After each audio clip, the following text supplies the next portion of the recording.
On this episode of Dskate presents Gametime, we sit down with Monica Dawe. Monica is a pediatric certified diabetes educator nurse and a mom to a hockey player who lives with type 1 diabetes. Enjoy!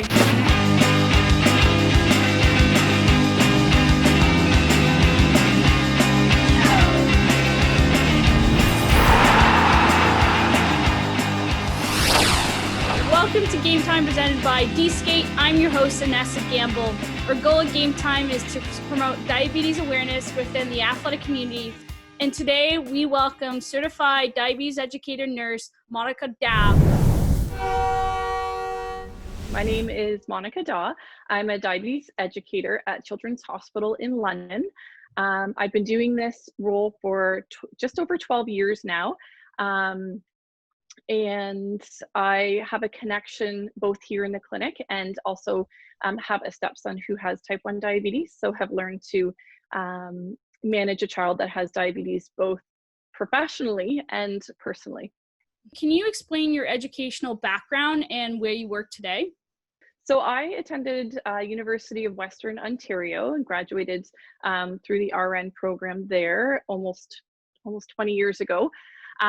Since then, I've had the opportunity to work in Tanzania, Africa. So I was there for about 3 months and then worked back in London and then at San Diego Children's and Tacoma Children's, which is just outside of Seattle as well, as a travel nurse for a year. And then came back to London where I've settled in since then.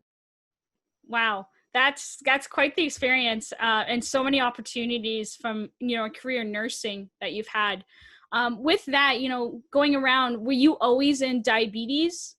And if not, what kind of veered you in becoming a CDE?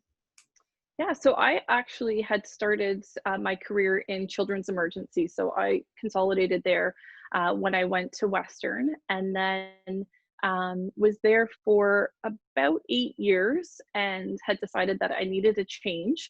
And this job posting had actually come up as a maternity leave. And to be honest, diabetes kind of scared me a little bit, which now in hindsight, it's I just didn't know enough about it. But I did know that I loved teaching. If I wasn't a nurse, I would have been a teacher. I loved healthcare and the human body, which led me into nursing. So I knew I always wanted to do something within the scope of education. So when I saw diabetes educator come up, I thought, well, I think it's really good to take opportunities to learn about things that maybe we're not very comfortable with so that we can become comfortable and empowered, and thought what better way than to cover 1 year in diabetes as a maternity leave. And then here I am now full time, and I've been here for 12 years. Wow. I think it's like one of the most unique and amazing disorders. And that's from a personal bias. But, just like such a minuscule amount of insulin can cause such a cascade of events. So absolutely. I also had an opportunity within those 12 years to work in cystic fibrosis. So one of the disorders that I came across working in diabetes was cystic fibrosis related diabetes, and attended a really interesting conference where they had found that diabetes educators that had knowledge in CF were able to manage cystic fibrosis related diabetes patients better. So I thought, what a great opportunity to, again, was 2 mat leaves that I covered in CF. So also was able to work with that population and to really have an understanding of CF diabetes. So I see our kids, again, not a huge population, but I do also work with those kids. Wow. What would you say is like the biggest correlation between those two disorders? So managing chronic disease just in itself is a feat. It's so multifaceted that there's a lot of relation in just, caregiver stress, child stress, setting up routines in order to make sure that the disease is managed and managed well. So I think that is the biggest correlation between the two of them. Wow. That's so cool. Going forward, now within your clinic, on average, how many patients do you see per day that live with type 1 diabetes? See right now with COVID-19, I think is a funny word. On average, I probably have patient contact, anywhere from 5 to 15 patients per day. So what that looks like is pump downloads that need review, insulin adjustments, dose adjustments overall, managing sick days, so ketones, how to help families to manage ketones to keep them out of hospital, keep the child safe. Especially now, people don't want to come to the hospital with COVID, so we're able to successfully keep kids at home and manage them there. We do still obviously see kids that are newly diagnosed, so we would see for new education, we do see face-to-face. And currently we are trying to figure out our pump program as well and what that's going to look like virtually with all these changes. We've also started doing some virtual clinics. So we are seeing, so for instance, Wednesday, I saw 17 again yesterday. So on Thursday mornings, I've been doing clinic and I see about 8 patients in clinic those days, which has been fabulous because I'll tell you, email is just not the same. It's been great to see our kids face to face. That's such a challenge that I assume all diabetes clinics are trying to overcome. And it's a really challenging, and I couldn't even imagine with onboarding someone who has just been diagnosed with diabetes and not having that personal experience, that physical visualization. So it's pretty amazing how you guys are adapting to it. What would you even tell someone who's been newly diagnosed with diabetes, and especially to their parents? So I always call the first day when we meet families the day of deer in headlights. Parents are terrified, kids are scared. They think, how are we going to do this? This is going to be so difficult. I mean, obviously, as a parent, you never want something to happen to your child. But you know, the reassurance I always say to families is, first of all, it's not your fault. And I think that's a really important message, is there's nothing that you have done to cause your child to have type 1 diabetes. It's not preventable. There's nothing that we can do to prevent it, but we definitely can manage it.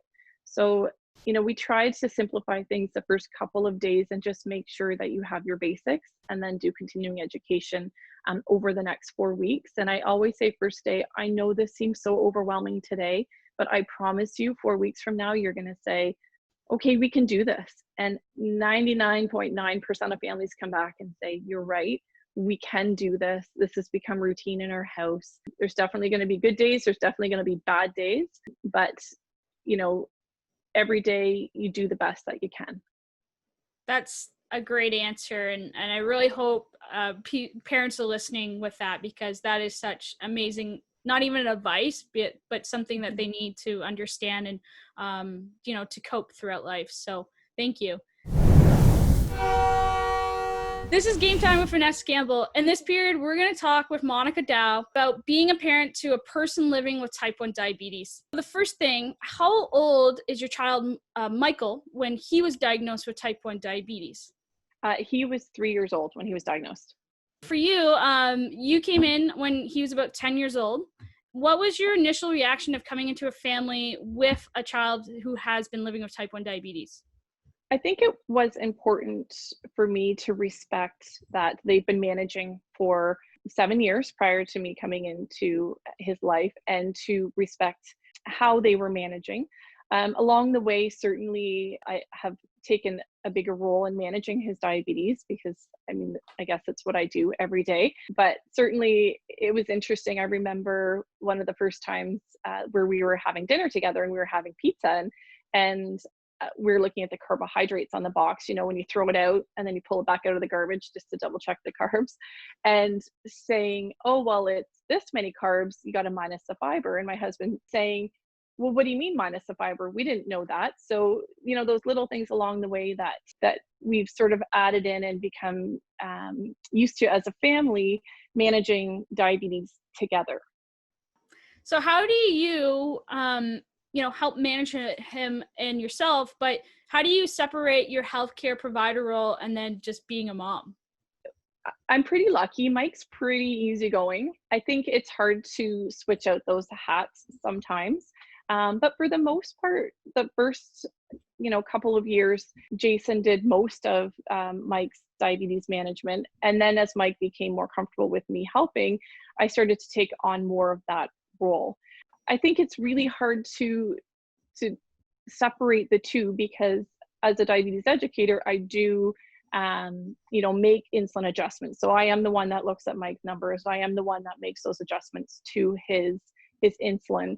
Have brought up things like free carbohydrates for activity, which we've kind of nailed down, which has been good. Took us a while to get there, but we've finally got there. Yeah, so I think that it's really hard to divide the two. One of the things that I am really conscious of is I don't ask a lot of questions to Michael about his diabetes and how things are going. I do leave that to his healthcare team.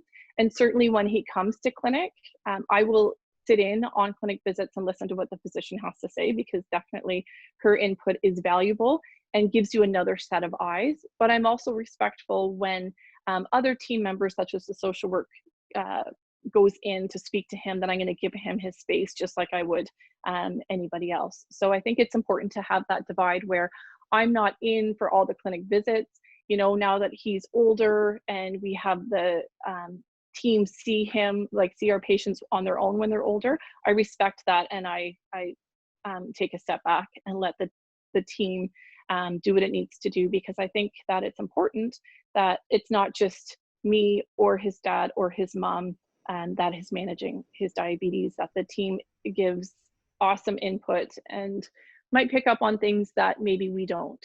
And maybe Michael might be a little bit more comfortable talking about things on his own with other team members. Yeah, definitely, like how many connections and teammates you have most certainly makes living with type 1 diabetes a lot easier. So I think that that's such great advice that you have, that to give that space. And there's a difference between being like a helicopter versus a teammate. Supportive versus nagging, right? Yeah, exactly. So with that too, you have 4 kids in total, which is a superhero in my eyes. My next question is, with the extra responsibility, we'll say, with a kid who lives with type 1 diabetes, how do you maintain your own physical and mental health? Yeah, so I think it's important that we carve out time for ourselves so that you can be the best parent and give kids what they need, but not give them everything of you, right? So I do like to walk. My husband and I walk our dog pretty well every night. I like to run. I like to work out with weights. And we like doing things as a family, right? We're a very active family. So bike riding together, if we can find a volleyball net, playing some volleyball together. But just making sure that we're taking that time for ourselves to care for ourselves. Do you have any resources that you use personally that you like? Diabetes, or just kind of coping with it as a parent, etc. Waltzing the Dragon's a really good website. Covers a lot about type 1 diabetes, about managing tips. They have a really good breakdown on different insulin pumps that are on the market, what they do, what they don't do. I think that's a really good resource. I have my diabetes team, so certainly lucky to be able to reach out to them. I know one of the things that we struggled a bit with Michael was nutrition and really making sure that feeding his body properly, and we have fantastic dietitians. So reached out to one of the dietitians, and I've always said to all of the kids that I follow who are athletes, you have free access to amazing dietitians that other people would have to pay a lot of money to access. If you want to be the best that you can be in your sport, reach out to them. They're phenomenal. They will definitely help you to feed your body to be successful in whatever activity that you do. You often attend Dskates and help out there. What does it mean for you to go to an event that has so many type 1 diabetes athletes and parents? I love it. I wish that I had invented it. Thanks, Steve. One of the things I hear so much in clinic is, I wish I could meet another child that has type 1 diabetes. That's what I hear from kids. I hear that from parents. I wish I could talk to other parents that had type 1 diabetes. There are some resources out there, JDRF events, that sort of thing, but something about sport, something about hockey specifically brings families together. I mean, I know just even in my own hockey community, that the parents that I have met have become like family just within our regular just hockey circles. So I love that Dskate forms friendships. I mean, I have one group that I had my first year I did Dskate 5 years ago, and two of the boys in that group have remained friends, visit each other, and do Dskate every year for the last 5 years. And it was funny because I had a picture of them from their first year and then a picture of them from the last time we had Dskate, and just how different they look and how much they've grown. And it just fosters these relationships that they just get each other. They get the struggles. They get the, oh, I have to get off the ice because I'm low, or I didn't have my best game or my best practice because my blood sugars were high, and I did everything I did yesterday and my blood sugars were all in target. Today they're not. So I think to really be with other kids that have those same experiences just really is so enlightening and supportive to these kids. And like I said, these relationships that they're developing become lifelong because they meet people that just get it, and other parents that just get it, that just get that it's tough. It's tough to manage diabetes and then add sport into it. And it really can be a struggle. Yeah. Yeah, absolutely. I always like, I think I almost like cry almost every year of seeing every time I attend Dskate or just like other diabetes events, of just having those diabetes moments and seeing those connections that resonate, that goes beyond just that conversation. And I think that's something so beautiful about it. In hockey too, like, you know, like being biased, like there's definitely such a hockey mentality and community, and then adding on to like diabetes community, it's a very special thing. Yeah, agreed. Welcome back to Dskate Gametime with your host, me, Anissa Gamble. Today we're talking with Monica Dawe about COVID-19. First question, what does a typical day during this pandemic look like to you? Oh, let's see. So when I come into work, we get screened every time we come in, asked about 10 different questions.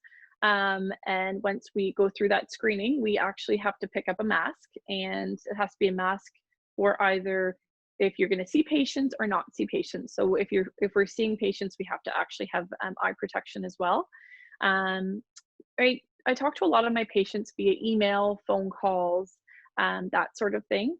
We have, as I said, started to see some of our kids virtually, which has been phenomenal because we really miss seeing them. I can't believe how much some of these kids have grown.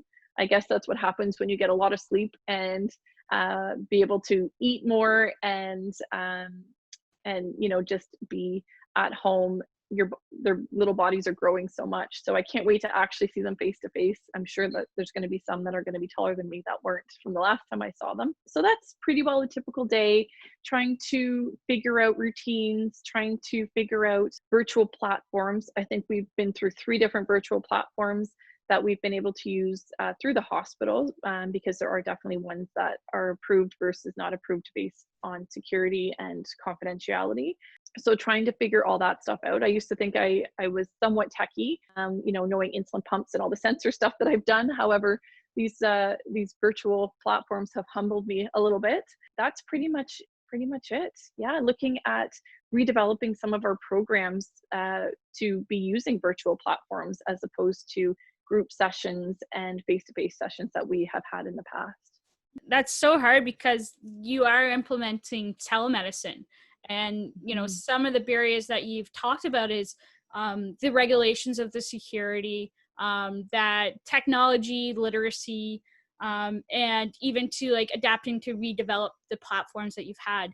For your experience so far and with your patients, what has been some ways to overcome those barriers so far?